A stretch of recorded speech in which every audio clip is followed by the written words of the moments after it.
Hi guys, कैसे हो आप सब लोग। Welcome back to our channel. आप सभी को स्वागत है आप ही के चैनल फ्रस्ट्रेटेड सोल में। तो दोस्तों आज ना हम एकदम इंटरेस्टिंग वीडियो को रिएक्ट करने वाले हैं। अभी अभी आया है यार स्टडी आईक्यू पर एक वीडियो, तो मैंने सोचा कि उसी को रिएक्ट किया जाए। तो दोस्तों आज का वीडियो का टाइटल है US supports Bhutan as China claims more land current affairs 2020। तो दोस्तों स्टडी आईक्यू का अभी का वीडियो है, इसका लिंक आपको डिस्क्रिप्शन में मिल जाएगा, वहाँ पर भी जाके चेक कर लेना। तो जल्दी से वीडियो की तरफ चलते हैं। उससे पहले मैं अपना इंट्रो दे देता हूँ। मेरा नाम सागर और मैं नेपाल से हूँ। अभी तक आपने हमारे इस वीडियो को लाइक नहीं किया होगा तो लाइक कर देना यार। अगर आप हमारे चैनल पर नए हो तो चैनल को सब्सक्राइब करके बेल आइकन को भी ज़रूर दबा लेना, क्योंकि मैं आप सभी के लिए डेली इंडिया से रिलेटेड रिएक्शन वीडियो लाता रहता हूँ। और आप मुझे इंस्टाग्राम पर भी फॉलो कर सकते हो। इंस्टाग्राम का लिंक यहाँ पर भी है और लिंक डिस्क्रिप्शन में रहेगा, फॉलो कर लेना। वहाँ पर मेरे से बातें कर सकते हो, मेरे को कुछ लिंक भी सजेस्ट कर सकते हो। तो चलिए दोस्तों वीडियो जल्दी से स्टार्ट करते हैं। Hey guys, welcome to study IQ. So आज से 10 दिन पहले मैंने ये वीडियो अपलोड करी थी कि चाइना क्लेम कर रहा है एक बहुत ही large part of Bhutan's land. यहाँ पे आप देखेंगे ये भूटान है, ये है Tibet which is occupied by China, और यहाँ पे है अरुणाचल प्रदेश।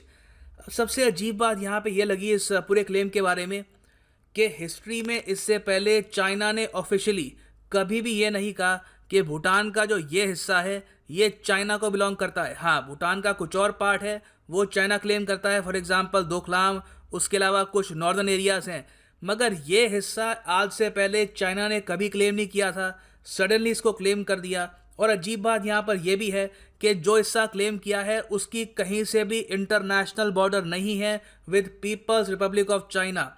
मुझे लगता है कि इंडिया में हम अभी भी चाइना का जो ये क्लेम है इसको सीरियसली समझ नहीं पाए हैं। ये देखो अपने आप में एक बहुत ही बड़ा चेंज है इन चाइनीज पॉलिसी। इससे पहले हमको पता था कि चाइना अपने मैप के हिसाब से क्या क्लेम करता है, मगर अब ये नए क्लेम कर रहे हैं। इसका मतलब ये है कि बिल्कुल भी सरप्राइज मत होइएगा कि इन द फ्यूचर ये नेपाल की टेरिटरी या फिर इवन म्यांमार की टेरिटरी, लाओस की टेरिटरी, किसी भी कंट्री की टेरिटरी ये क्लेम कर सकते हैं एज देयर ओन। और एक बार चाइना जैसा देश जो in terms of GDP US को बहुत ही जल्दी रिप्लेस कर लेगा कुछ ही सालों में, अगर एक ऐसा देश इतनी बेलिजरेंस दिखाता है, बार बार टेरिटरी क्लेम करता है, तो ऑब्वियस सी बात है इससे रीजन में पीस और स्टेबिलिटी कायम नहीं हो पाएगा। तो इसलिए भूटान के सपोर्ट में यूएस यहाँ पे खुल के आया है और वो कह रहे हैं कि ना सिर्फ यूएस को, पूरी दुनिया को सपोर्ट करना होगा भूटान को, और भूटान जैसे देश को जिनकी ज़मीन आज के समय चाइना क्लेम कर रहा है। डिस्कस करेंगे ये इशू क्या है,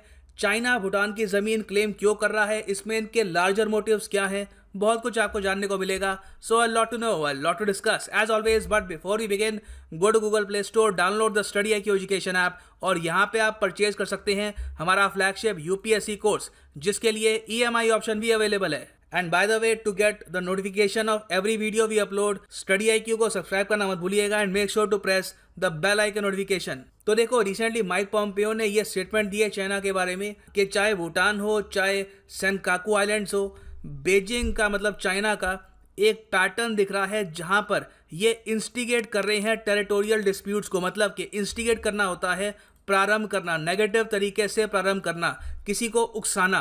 तो यूएस के सेक्रेटरी ऑफ स्टेट ये कह रहे हैं कि चाइना अपनी तरफ से एक टेरिटरी पर क्लेम करता है, फिर उसके बाद बाउंड्री डिस्प्यूट उकसाता है और कोशिश करता है कि जिस कंट्री पर क्लेम किया है वो उसके रिस्पॉन्स में कुछ एक्शन लेके दिखाए ना। ऑब्वियस सी बात है कि जो भी कंट्री होगी रीजन में आज के समय चाइना के सामने कुछ ज़्यादा फाइट प्रेजेंट कर नहीं सकती, ऑफ कोर्स एक्सेप्ट रशिया और इंडिया। तो उसके रिस्पॉन्स में हम देख रहे हैं कि मैसिव चाइनीज बुलिंग हो रही है ऑल ओवर द रीजन। और पोम्पियो ने अपनी स्टेटमेंट में प्राइमरली यहाँ पर मेंशन किया है भूटान के बारे में।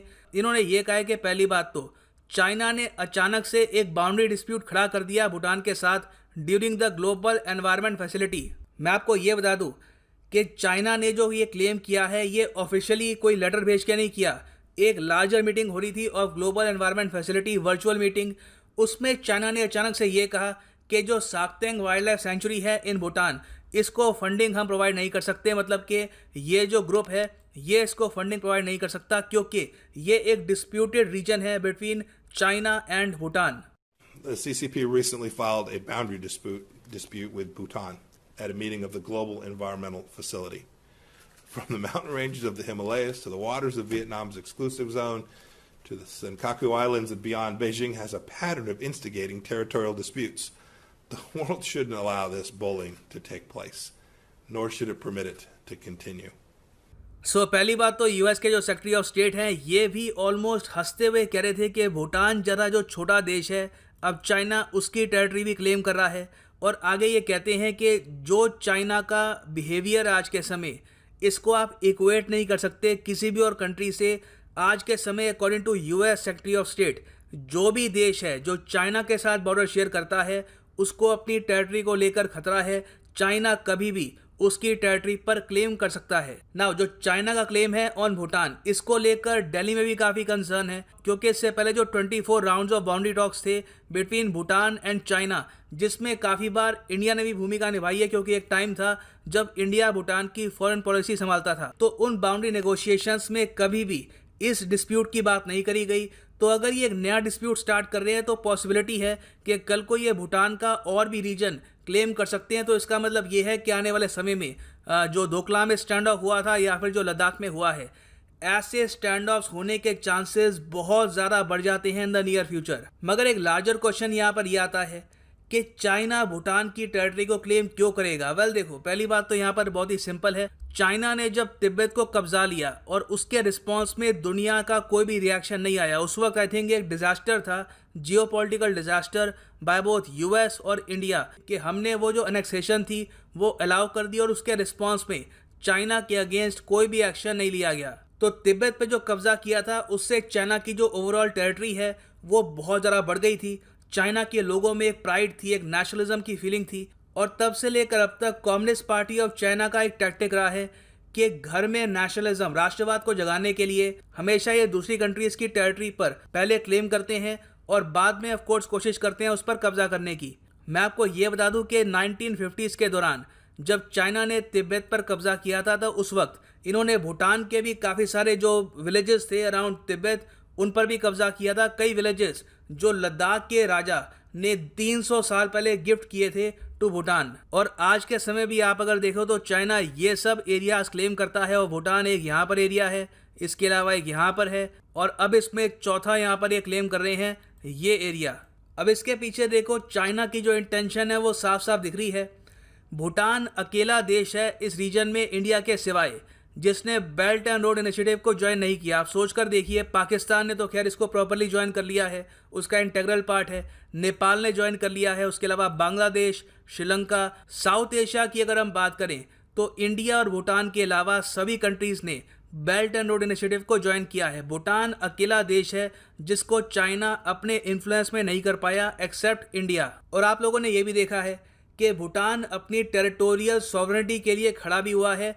चाइना के जो एम्बेसडर हैं उस तरीके से भूटान को कंट्रोल नहीं कर पा रहे जिस तरीके से आज के समय जो चाइनीज एम्बेसडर है टू नेपाल, वो नेपाल की पॉलिटिक्स को कंट्रोल कर रही हैं। रिसेंटली आपको पता होगा कि केपी शर्मा ओली की जो कुर्सी थी फिर से गिरने वाली थी, मगर जो चाइनीज एम्बेसडर हैं टू नेपाल, उन्होंने नेपाल की इंटरनल पॉलिटिक्स में इंटरफेरेंस करके नेपाल की कम्युनिस्ट पार्टी को बचा के रखा। और एक अजीब बात यह है कि नेपाल ने हमेशा, नेपाल के लोगों ने, उनकी गवर्नमेंट ने काफी बार स्टेटमेंट्स दी है कि इंडिया इंटरफेयर करता है उनके इंटरनल पॉलिटिक्स में, मगर यहाँ पर चाइना ओपनली उनकी सरकार को मैनेज कर रहा है। मगर उसको लेकर वहाँ पे जो आम आदमी है, नेपाल में जो आम आदमी है, कुछ ज्यादा कॉमेंट कर नहीं रहा। तो इससे साफ दिख रहा है कि नेपाल ने काफी हद तक जो चाइनीज हेजेमनी है इसको एक्सेप्ट कर लिया है और वो भी यहाँ पर मान के चल रही है कि इन द फ्यूचर चाइना एक बड़ी सुपर पावर बन के उभरेगा, तो it is better to side with them. Bhutan ने अभी तक ऐसा निर्णय लिया नहीं है, तो ये पॉसिबिलिटी है कि सिंस भूटान यहाँ पर ऑलमोस्ट डिफायंस दिखा रहा है इन फ्रंट ऑफ चाइना, तो उसके रिस्पॉन्स में चाइना ने ये निर्णय लिया है कि ये भूटान की टेरिटरी को क्लेम करेंगे, इसको हरास करेंगे अनटिल भूटान झुक नहीं जाता इन फ्रंट ऑफ चाइना। और भूटान की जो पॉलिटिक्स है वहां पर भी उस टाइप का कंट्रोल नहीं होता जिस तरीके से आज के समय नेपाल की पॉलिटिक्स पर है of the Chinese ambassador. Although मैं आपको ये बता दूं कि आज के समय भूटान और चाइना के ऑफिशियल रिलेशंस हैं नहीं, तो एक प्रॉपर एम्बेसडर तो है नहीं भूटान में चाइना का, मगर चाइना के जो रिप्रेजेंटेटिव्स हैं वो भूटान में प्रेजेंट हैं। सो एक लार्जर क्वेश्चन यहाँ पर यह आता है कि इंडिया और यूएस को यहाँ पर क्या करने की आवश्यकता है। देखो, मैं कहूँगा साउथ एशिया में तो इंडिया बहुत कुछ हार चुका है। नेपाल आप देख रहे हैं किस तरीके से बहुत ज़्यादा प्रो चाइना हो चुका है। उसके अलावा श्रीलंका में जो हम्बन टोटा के साथ हुआ है वो आप सबको पता है। पाकिस्तान में चाइना की प्रेजेंस बहुत ज़्यादा बढ़ गई है। तो एक फ्रंटियर आज के समय इंडिया के लिए बचा हुआ है, तो वो है भूटान। सो इंडिया के लिए नीड ये है कि इस छोटे देश की जो डिमांड्स हैं, जो इनकी रिक्वायरमेंट्स हैं, ये हम फुलफिल करें। इशू ये है कि जब इंडिया और भूटान ट्रेड करते हैं तो भूटान को ट्रेड डेफिसिट सहना पड़ता है। इसको ठीक करने के लिए इंडिया ने एक प्रस्ताव ये रखा कि हम लोग भूटान में बहुत सारे हाइड्रो इलेक्ट्रिसिटी के प्रोजेक्ट बनाएंगे और फिर हम लोग भूटान से इलेक्ट्रिसिटी परचेज करेंगे, जिससे भूटान को ज़्यादा पैसा मिल पाए और वो अपने देश में डेवलपमेंट कर पाए। अभी तक बहुत सारे जो हमारे हाइड्रो पावर के प्रोजेक्ट हमको कंप्लीट करने थे इन भूटान, ये कंप्लीट हमने करे नहीं है। So need of the hour ये है कि इससे पहले कि भूटान के लोग भी चाइना से इन्फ्लुएंस हो जाएं, हमने भूटान के साथ जो भी कमिटमेंट्स कर रखी हैं अबाउट हाइड्रो इलेक्ट्रिसिटी, इसको कंप्लीट करना होगा। और साथ ही साथ हम यूएस को भी यहाँ पर रोप इन कर सकते हैं। यूएस का जो एमसीसी प्रोग्राम है उसके अंडर हम भूटान को एड प्रोवाइड कर सकते हैं। It is very much possible. और फाइनली देखो, तीसरी बात यह है कि इंडिया को भूटान के साथ खड़े रहना होगा जब चाइना भूटान की जो टेरिटरी है उसको क्लेम करता है, क्योंकि आप भूटान की एडमिनिस्ट्रेशन के पॉइंट ऑफ व्यू से देखो, उनके लिए काफ़ी इंटिमिडेटिंग होता होगा कि चाइना जैसी बड़ी शक्ति के साथ अब वो बातचीत करेंगे अपनी टेरिटरी को लेकर। सो अभी के लिए ये है इस वीडियो का अंत। Thanks for listening and as always god bless you all. तो फ्रेंड्स, जैसे कि आपने देखा वीडियो ख़त्म भी हो चुका है। फर्स्ट ऑफ ऑल तो मैं आपको ये कहना चाहता हूँ कि अभी मैं बैठकर वीडियो बना रहा हूँ और बाहर बहुत ही ज़्यादा बारिश हो रहा है यार। और मुझे ऐसा लग रहा है कि बारिश का जो साउंड होता है ना, ये माइक में भी छिड़ रहा है, तो आप एडजस्ट कर लेना यार, क्योंकि बहुत ही ज़्यादा बारिश हो रहा है और वीडियो भी आप सभी के लिए बनाना ही है यार। तो मैंने सोचा कि चले यार बारिश को इग्नोर कर देते हैं, वीडियो बना देते हैं। तो ये थी बारिश की बात। अब आते हैं मेन टॉपिक के ऊपर यार। जैसे कि मैंने आगे ही आपको बहुत सारे वीडियो में कहा है ना, चाइना ने यार पूरा दुनिया को ही तंग करके रखा है यार।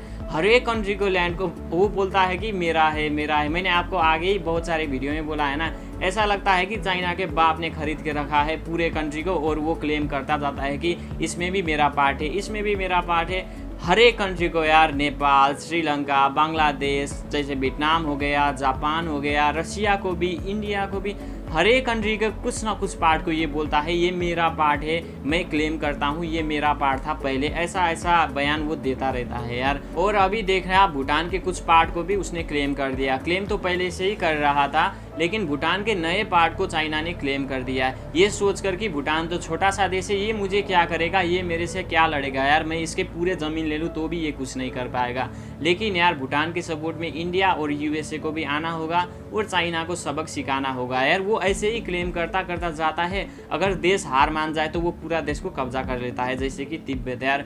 ये बात हो गई भूटान की। अब आते हैं नेपाल की बात। जैसे कि इस वीडियो में कहा गया है, देखिए मैं यूट्यूबर हूँ तो मैं रियल बात बताऊँगा, ना ही तो मैं अपने कंट्री के सपोर्ट लूँगा, ना ही तो इंडिया के सपोर्ट लूँगा यार। जैसे कि इस वीडियो में कहा गया है, नेपाली जो लोग हैं अभी चाइना के सपोर्ट ज़्यादा कर रहे हैं, लेकिन ये बात ना आधा हद तक सच है, आधा हद तक मुझे नहीं लगता यार झूठ है, क्योंकि मैं एक जीता जागता उदाहरण हूँ यार आप सभी के लिए। मैं चाइना को सपोर्ट नहीं करता। और आपने अगर आज तक देखते होंगे, अगर एबीपी न्यूज़ देखते होंगे, इंडिया का ही बड़ा सा न्यूज़ है वो, आप देखते होंगे तो कल वहाँ पर दिखा रहा था कि काठमांडू में यहाँ का नेपाली लोग गो बैक चाइना का नारा लगा रहे थे। चाइना के लोगों ने यहाँ का जो आंतरिक मामला है उसमें इंटरफियर किया था, तो यहाँ के लोगों ने गो बैक चाइना का नारा लगा रहे थे यार। यहाँ बहुत सारे लोग हैं जो चाइना को हेट करते हैं, इंडिया को सपोर्ट करते हैं, और कुछ ऐसे भी लोग हैं जो चाइना को सपोर्ट करते हैं, इंडिया को हेट करते हैं। वो हेट क्यों करते हैं वो मैं शॉर्टकट में आपको समझा देता हूँ। जब से जो बॉर्डर का हुआ इशू आया ना, तब से वो थोड़ा सा इंडिया से गुस्सा है,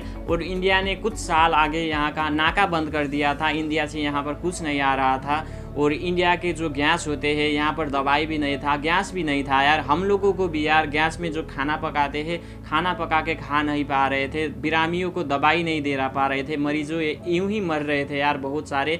तब से थोड़ा सा कुछ लोग जो है वो इंडिया के साइड से हट के चाइना के साइड में चले गए, यही रीज़न है यार, बाकी कोई रीज़न नहीं है। और ये नहीं कि यहाँ के सब लोग चाइना को सपोर्ट करते हैं, चाइना को सपोर्ट नहीं करते यार सब लोग। जैसे कि इस वीडियो में कहा गया है, काफ़ी हद तक यार 60% 70% लोग लोग वो इंडिया को सपोर्ट करते हैं। जैसे कि आप देख ही सकते होंगे मेरे जितने भी सब्सक्राइबर है ना, उसमें से 50% इंडियन सब्सक्राइबर है और 50% नेपाली सब्सक्राइबर है। नेपाली सब्सक्राइबर क्यों है आप सोच ही सकते होंगे यार, क्योंकि वो इंडिया का वीडियो देखते हैं, इंडिया को देखना पसंद भी करते हैं।